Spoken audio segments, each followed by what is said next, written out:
this is a glass door. And what's your name and where were you born? My name is Esther Galben now, but I used to be Esther Harari and mother's side. So he owned a lot of property in Egypt and he couldn't give him the okay to leave. Then he owned a factory that made croton, which is strong cotton. Okay. And they wanted back taxes from the time of Pharaoh, 2,500 years on it to give us the paper to be able to leave. For your cotton factory? In Egypt, yeah, because after the war, when all the Jews left, the economy dropped to its floor. And anybody who owned property or businesses, they didn't want them to leave. They wanted to keep them to move the economy of the country. Which war with Egypt? The one with... 1956.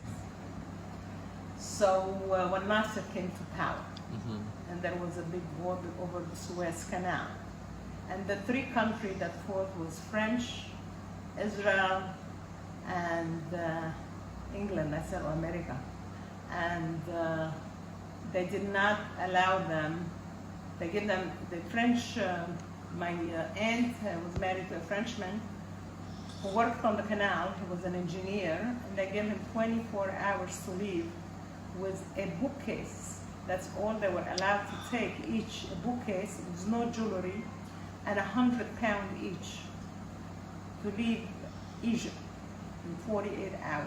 They took away his apartment and they put red tape on it so nobody go in. And that was the story. Because they knew he was Jewish or something, or they we could not leave. We could not leave because they wouldn't give us the paper. My grandmother, she was fed up with the situation, so she went and we did a lot of bakshish under the table to give us the paper. Bribes. So she went there. It was a time before computers, and she gave her maiden name, Esther Dishi. I'm named after my grandmother. So they looked for Dishi, and Dishi did not own any land. Dishi did not own any building. Dishi did not own a factory. So they gave her the visa to leave. So she said that I need my son to help me, and my granddaughter is with me. So they also give us the visa. So they gave us the visa to leave, and we left. It was a week before Passover. So we couldn't run away because then it becomes a problem. So she said, this year we're going to do the Seder in my uncle's house. So we went to my uncle's house for the Seder. So we all packed our suitcase to go to my uncle's house to spend Pesach there. And from there, the second night, we left and went to Paris on a plane. And that's how we got out of Egypt, by using the miracle of the Passover.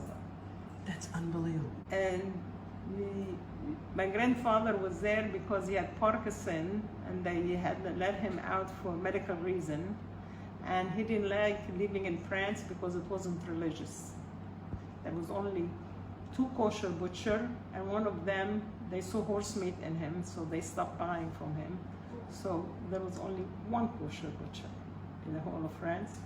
And he didn't believe his kashrut, so we used to buy fresh chicken once a week. And he would go to the shochet and do it in front of his eyes to take that chicken home for us to clean and to cook for Shabbos. So that was the story, that we were in France and we didn't want to stay there. So they offered him, he wrote over here to his cousin, our cousin and first cousin are the Sabato family, if you heard of them. Chaim Sabato, that wrote books. Okay, so this is my first cousin. And they said I shouldn't come in here till I, who was 12 years old at the time, come to Israel for my son's bar mitzvah. So he refused. They came in and they offered him to go to California. America was not open, New York was closed. So we couldn't come to New York, and we knew New York was Jewish and religious. So he wanted to come to New York. And they offered him California, and he said no. They offered them other places, and he said no. So because my grandfather was a patriarch, you understand? Where he goes, the whole family comes. Patriot. 5 sons and 3 daughters. So one of his sons used to work for a big macha. The only mashpir of Egypt at the time was Sikurel, and he used to work in the money department there. And the guy already went out and was in New York, and sent him working paper to come to New York to work for him, even though he didn't know a word of English, because he trusted him. So he got into New York, and my grandfather 6 months later could come in as the father of, because his son works in New York.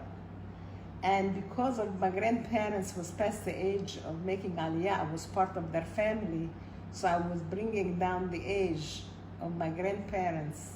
I was less than 12 years old. They were over 50. I wouldn't allow them to come and immigrate. You have to be young to immigrate. So, but because me and my uncle was able to bring down the ages, we were able to come to New York. And that's how we ended up in New York. So my grandfather was a Kohen, and I only wanted to marry a Kohen. So I met my husband, who is a Kohen, and we lived in, not in Brooklyn, unfortunately, but we lived next to his parents in the Bronx, in Riverdale. And we raised my family there. And I wanted to come to visit Israel, but I would not come to visit Israel for a week or two on vacation. I only wanted to come and live here a year, because in a year I will know how it is to live in Israel. So when I had my 7th child, we came in on a sabbatical for 1 year, and I didn't want to go home. You came to the Galilee? I wanted to stay and I came in and we lived in Beit Vagan, and for that 1 year, and I didn't want to go back to America. I said I want to stay here. But I had made a contract with my husband that it depends on him. And if not, that I would go back. So I gave him 5 years to make Aliyah, and if he doesn't, I'm coming without him, because I didn't want my children to go anywhere else but here. So they all back to America, and we made Aliyah in 5.5 years. And it took him wishy-washy about 2.5 years to make for sure Aliyah. But now all my children are in Israel, and all my grandchildren.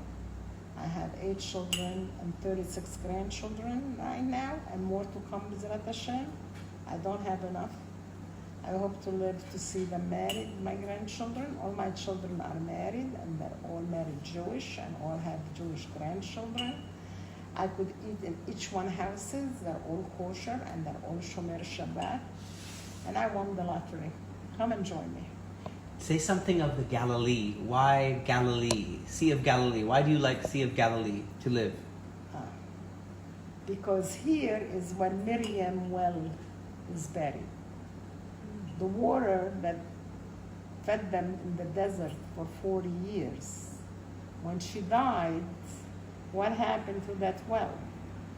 That well is the Kinneret. And who drinks the water of the Kinneret have a spiritual advantage to learn the Torah. Torah is water, and the water of the Galilee will give him the secret of the Torah. And God bless me, because everything I ever needed was already in my closet. Praise God. Wow. Hey, well, thank you.